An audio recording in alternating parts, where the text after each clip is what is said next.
It all started with a simple story of revenge. But over the decades, that idea has morphed into one of the most complex character studies in all of cinema. He's a vengeful vigilante, a brilliant detective, and a symbol of unbreakable hope, all at the same time. His costume has gone from simple fabric to full-blown tactical armor. His personal code has been questioned, shattered, and ultimately solidified. And his relationship with his greatest nemesis has become a twisted, philosophical dance. So how did a character born from pure darkness become a timeless legend on the silver screen? Today, we're exploring the biggest shifts in Batman's cinematic costume, his complicated morality, and his dark relationship with the one villain who truly defines him, the Joker. I believe whatever doesn't kill you simply makes you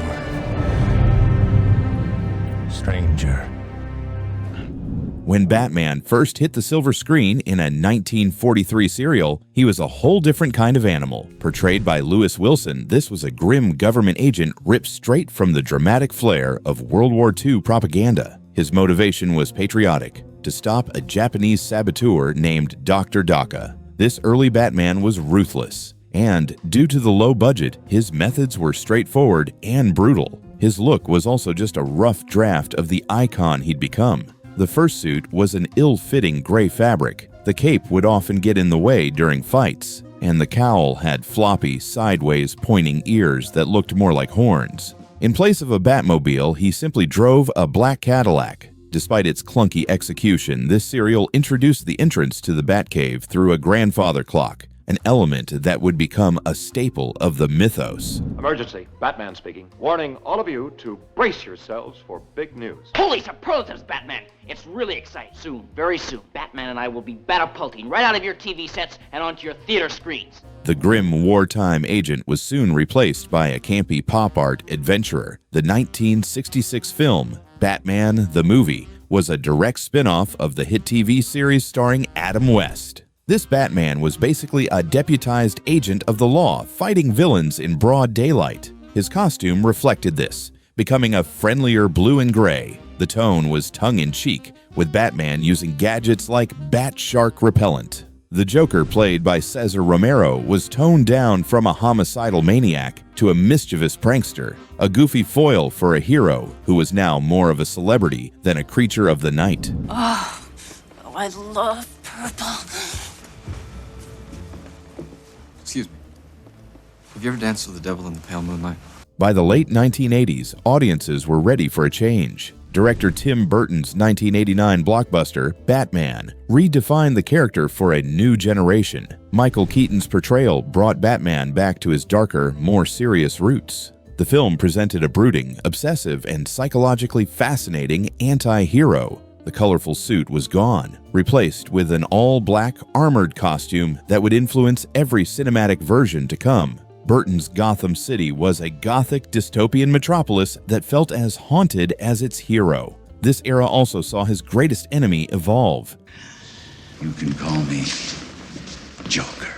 Jack Nicholson's Joker was a homicidal artist, a vain and theatrical gangster who was a terrifying reflection of Batman's own darkness. Their relationship was no longer a game, it was a personal war. You idiot!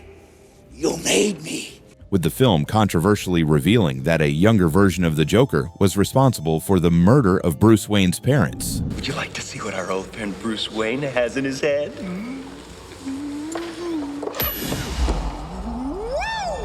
The darkness of Burton's films was short-lived. Director Joel Schumacher took over with Batman Forever and Batman and Robin, pushing the series in a brighter, more toy-friendly direction. Val Kilmer and then George Clooney donned the cowl, but their Batman was a less tormented figure in a Gotham filled with neon lights and Dutch angles. The suits famously and controversially featured sculpted nipples, a design choice Schumacher said was inspired by Roman armor. You can't understand. The tone became lighter and more family-friendly, with Robin becoming a key part of the team. Chicks dig the car. This is why Superman works alone. However, Batman and Robin was a critical and commercial failure, with its campy villains and an overabundance of ice puns from Arnold Schwarzenegger's Mr. Freeze. I think not. It's a cold town. Cool party. An enticing offer. The poor reception effectively put the franchise on ice for nearly a decade. After the missteps of the 90s, Batman was broken. He was reborn in 2005 with Christopher Nolan's Batman Begins. Ninjutsu employs explosive powders. It's quite easy, dear. Don't be afraid.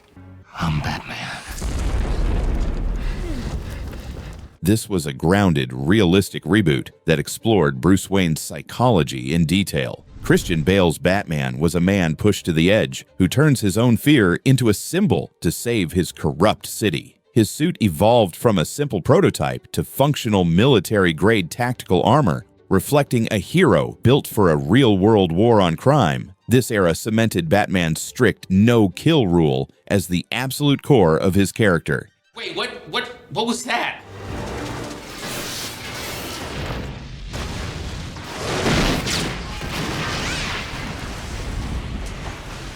He's asleep. You're an idiot! Shh, not so loud. You'll wake him. It's a line he'll never cross. Hi. Okay.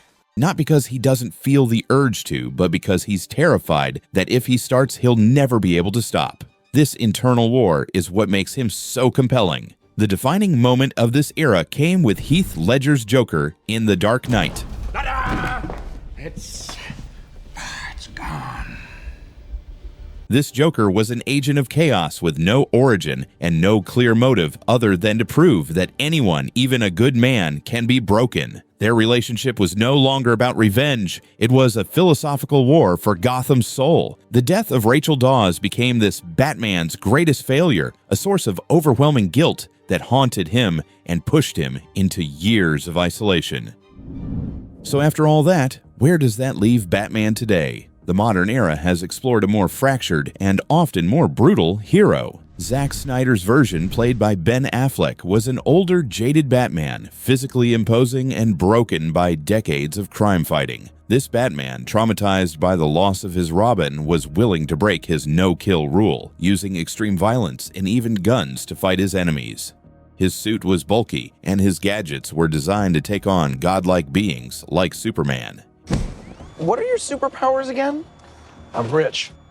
In contrast, Matt Reeves' The Batman introduced a younger, leaner hero played by Robert Pattinson. This version brought the character back to his detective roots, presenting a reclusive Bruce Wayne in only his second year of fighting crime. His suit and gadgets are more grounded and practical, and his core struggle is evolving from a symbol of pure vengeance into a symbol of hope for a deeply corrupt Gotham. His fighting style is raw and aggressive, but he holds a strict moral code against killing.